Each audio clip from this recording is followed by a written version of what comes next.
Thank you both for being here. Yeah, it's a pleasure. The group has always been very fluid. It's always felt very organic. Yeah.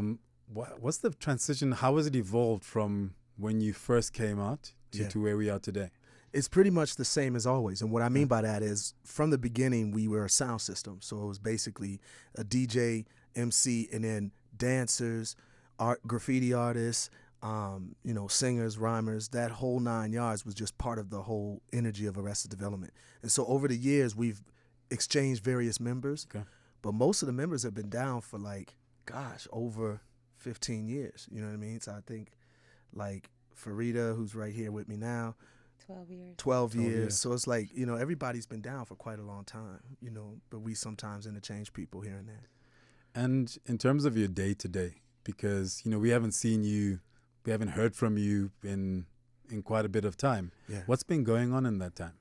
I mean, what's everybody doing? We've been performing. Yeah, performing, touring, We've not gone recording. anywhere. We've always been in these streets. Yeah, exactly right. You know what I'm saying? Because the challenge is us sitting down here, and you know how the media tends to be structured. So you only hear about certain artists little nowadays. Sliver. Right. Yeah, of that's what's actually one out of the there. things that we're really fighting for, is to make the radio playlist more balanced and give more life to a lot of these bands that have been around forever, because we're still doing a lot of new music. But in America in particular, it's more of an ageism thing with hip hop. Yeah. Once you've been doing it for a while, they always want to just go with the young artists. But the thing is just like a Stevie Wonder or anybody else who's been around, you get better and better as you go at it. And so you want to make sure to be able to highlight artists as they grow older too, because hip hop is now an adult. You know what I mean? Absolutely. And so there's a lot of us that's grown up with this music. So you got to be able to keep it relevant for all the fans of the music. I mean, that's the irony of it, is that, yes, when it started, it was very much a youth culture that permeated the world. Exactly. But everybody's grown up. So, I mean, I started listening in 1983 as an 11-year-old, getting tapes from friends from the U.S. Right. So, I have a family, I have children. Yeah. My reality is different. But like you're saying, what's put out there doesn't have a home for the rest of, for those of us who have grown up in it. Exactly. That's why, we released, I'm going to let you speak too. We released the song, I Don't See You at the Club. And the whole point of that song was just what you said. It's like, there's more things that we want to talk about now in hip hop, because that's the stage of life we're at. But we still love hip hop. We don't want to give up the music just because we're at a certain stage in life. So I don't know. It seemed like you were going to say And the something. sound has evolved. Right. No doubt about it. It's evolved throughout the changes of the times and people's experiences. And like you said, hip hop has grown up. We've all grown up at different stages of hip hop. And the great thing about that is it's created such a broad diversity that isn't really shown as much on the radio. Absolutely. Things are really growing in different and interesting ways, but we kind of get stuck on the hits that, they just keep regurgitating it over and over again, especially in America. And it's a beautiful thing, but, like Speech was say earlier, we need the diversity. Yeah. Back in the day, we used to hear so much differences in the music and the topics, and all of it is good because everyone is represented. And that's what's important. Yeah. So especially with Arrested Development, our sound has evolved with the time, the members, the subjects, and we want to get that out to everyone. Yeah, and it's very relevant. You know what I'm saying? So our stuff is so relevant. We're not stuck in the past. But even the stuff from the past is still relevant. Yeah, it is. I mean, just listening to something like Tennessee, like the language in it, right? It's particularly still in the world. relevant. I mean, particularly the challenges you're having in the U.S. right now, but in the world in general. Yeah, even the challenges y'all having here. Yeah, the lyrics you could transplant. I mean, you take those lyrics and you apply them to today. Without a doubt. As relevant. Yeah, we agree. What the thing is like we always strive to make music that wasn't based in a particular era. You know what I'm saying? Like we tried to stay away from using words like death or, what I'm saying? We so dope. You know what I'm saying? Like those words are cool, but it's Dynamite. like, yeah, exactly. Look, I'm still for dope coming back. I love it. I still dope. use dope. I still That's use the dope. one I still word. use word up. But my thing is like, we strive to stay away from that with our songs so that it could be timeless. You know what I mean? And so in addition to the kind of the touring and stuff, you've always been activists. Always. What are some of the things that are top of mind or kind of top of heart or top of activity for you right now? I'll let her speak first, and then I'll say something. I know with all of us, we're very active with youth. Yeah. with Victory Spot, which I is work my art school. Yeah. art school, and I think nowadays it's really important to really focus on creativity and art. You know, we're getting away from that, and it's getting very academic in an academic world, and the world at large is being more creative. Exactly. And the children are who's going to lead the force in that. And I work with a nonprofit group called DARE, and I'm an aerialist. So I teach aerial arts to youth and teens. Awesome. And that's one thing that's really kind of got on my radar that I didn't expect, but it's a really great way to tell the story of dance in a new and interesting way. Yeah. You know, to take dance vertically, because dance has always been a form of telling a story. Yeah. And communicating. Well, I mean, and, you're you know, you're on the people African, give you're twerking a bad but rap. you're on the African continent. We're in You're Africa, communicating. and it shouldn't be so overly sexualized. But it comes back to education and educating the youth to get you to understand what it means to move your body in different and creative ways, and it doesn't have to be derogatory or demeaning, and using your mind to create something, and not just being fed by the radio and the TV all the time. Put something out there that's of you, because we're all unique. Yes. Yeah, I totally agree. Another thing that we're focused on, I know I've been focused on, is like trying to connect with Africa, because we're at a place now where technology and everything allows us to do some things independently that we don't have to wait for a huge radio station or a huge television station. We could put out expressions, we could put out messages and reach people throughout the planet. So now we're really on a tip where we're trying to connect with Africa, trying to let the African people know that we're there for you, and vice versa. We're striving to get that communication line open so that we can build with one another, because I think that's so important. I feel like the continent needs us from America, and vice versa. We need, because we feel sometimes in America as minorities, we feel so alone because we're the minority. You know what I mean? And so I think that there's a great opportunity right now. We've been focused on that. Both our new records, we're focused on that. Like most of the materials talking about that. Let's connect with Africa. And that's so important for Blacks in America, Yep. because the system was specifically orchestrated to remove us from Africa, To create a very specific divide. perception of what Africa looks like, And it feels still like, is. smells So yeah, like. exactly. Yeah. And so because of that, we are making that extra effort to connect. It's like, and that's part of this trip right now. So even when we said, okay, we're coming to do a show, but even after we finish the show, we purposely are doing some outreach that we're doing at the day after, and then the next day after. We're staying purposely overtime just to connect. To start to build those relationships, Exactly, and you can 'cause then this is take important. it forward. And we're gonna hopefully build like a prototype to where once Arrested Development does it, we take it back to the States and tell people how to do that, so then they understand it. Because it's for a lot of people in the States, Africa is this, mysterious continent. You know what I'm saying? We don't really believe it or not, which is crazy because we come from it, but it's like that. So, it's cool. This is a very, very cool, pivotal time right now. And with the new albums, I mean, you're changing the narrative as well as there was Never Home. Yeah, This Was Never Home. This Was Never Home, sorry. You basically released those online. Yeah, we released those online, and we did it in Black History Month in the States, which is February. So we dropped them both one week and one in the other week. The first album, This Was Changing the Narrative, is absolutely free.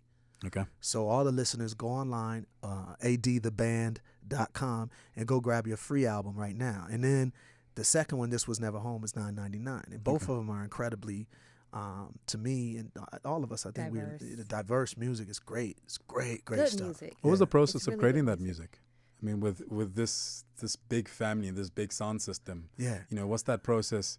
It's very I confusing. remember reading about George Clinton, Yeah. and Parliament Funkadelic, and the way they created, and it was this hodgepodge of just creativity. Yeah, and that's sound exactly and what ours is, because it's like all of us have different things that we offer to the songs. So most of these songs were done 3-4 years ago, and we started just building on them one piece at a time, and then we go off for tour, because we tour a lot. So we do, like this year alone, we've been in Australia, New Zealand, Switzerland, Japan, Europe, so on and so forth. So like we might go off on tour, do some gigs, and then come back. But even that energizes us. We'll go back in the studio, plug a little bit more in, And and go also back. you're absorbing from the different places that you're going to, so It that even definitely that is coming influences into the the sound. equation. Yeah. Exactly. Yeah. So it's a lot of creativity going on, and so it's incredible. And to be honest, I feel like we're just catching our stride as Arrested Development. I feel like we got some years that's going to be peak years for us. And so, from a personal perspective, then how do you keep balance with all of this stuff going on? How do you keep centered families, outside of this space? How do you navigate that side of things? I'll be honest with you. I don't know if we do. You know what I mean? I think that it's a matter of just like trying to live life to the full as much as you can. You know what I mean? So like when we're home, we really are fully home. But when we're out on the road, we're fully here. We're fully engaged with what we're doing out on the road. So it's a little bit of both, and it's a lot going on. You're right too, because as you get older, you get more and more life going on. Yeah. Like Farida was just saying, she's got her whole dance school and her whole DARE thing that she's doing. Well, she just did a show a couple nights ago, Yeah. but then she has to leave and come do a show with us. Same with Tasha, the singer with us. She just did a solo show right before she came out on tour with us. Same with me. I was just in Japan doing some solo shows and then come out and do some shows with the band. So, I mean, we're all just sort of doing a lot of things. I wouldn't say it's balanced, but I think what we try to do is just live life wherever we are. We try to give everything we got. Yeah. But with social media, it kind of helps stay connected. Mm. I know a lot of my family that are in the States, and they're kind of all over the States, but they're unable to see me perform. So they kind of follow me and say, oh, I see you in this country and that country and on stage. And that's kind of a good thing to And she's to know great that at, we feel. like right now, she's filming. So she's always filming, like making sure people so know. make everybody know what we're doing. Yeah. Say hi to the folks. Yeah. Yeah, so we try to stay connected as much as we can. And so what's next? I mean, you are busy, like you're saying. You feel like you're like hitting stride to a certain extent. Yeah, definitely. What does the future look like? I think it looks amazing for us. We're doing a lot of things right now. Like I'm starting a script for Arrested Development movie. Okay. Right. So I've been sort of like from the very beginnings to now, just like building that script and storyline as to what's been happening with the band. So that's one thing. But then secondarily, we're doing some more shows in some places that we've never been before. Like we go to Sri Lanka in a couple weeks. Wow. Forget some of the other places, but we're going to places that we've never been. So we're still sort of introducing what Arrested Development is to whole new audiences. One thing that we've actually talked about that I want to make happen to come into fruition is the reality show. Yeah, we want to do a reality show. Specifically because we're all over the place. And this particular group, this combination of Arrested Development is hilarious. Yeah, we we're have funny. so much fun, and we love each other. Yep. We Get make along. fun of each other. Yep, all the time. We have debates. We Yep. all have different backgrounds and views, and we all come together in this beautiful hodgepodge of love and music and just entertainment. At the end of the day, it's about the story. Your music and your creativity and your art Exactly. connects with, we connect with it on an emotional level. And there's something to be said in understanding people more. Exactly and, right. and getting insight into those people more. Exactly. I think that people have a preconceived notion as to what Arrested Development is because we have such heavy material and we have such serious topics. But, we have fun and we love and we laugh and we have families. And it's not just, people don't even understand how energetic our show is. Yeah. Like they hear the hits and they're like, oh, that's a cool groove. And then they come see us live and it's like, whoa, I had no idea. Yeah. And that's important for people to see because I think that's part of what will inject the energy back into mainstream and inject us, Arrested Development, back into the mainstream, and people really get a sense of who we are as a band, past, present, future. Yeah. Well, you're starting it. I'm trying. There's the but foundation. There's the foundation of. Don't nobody listen to me.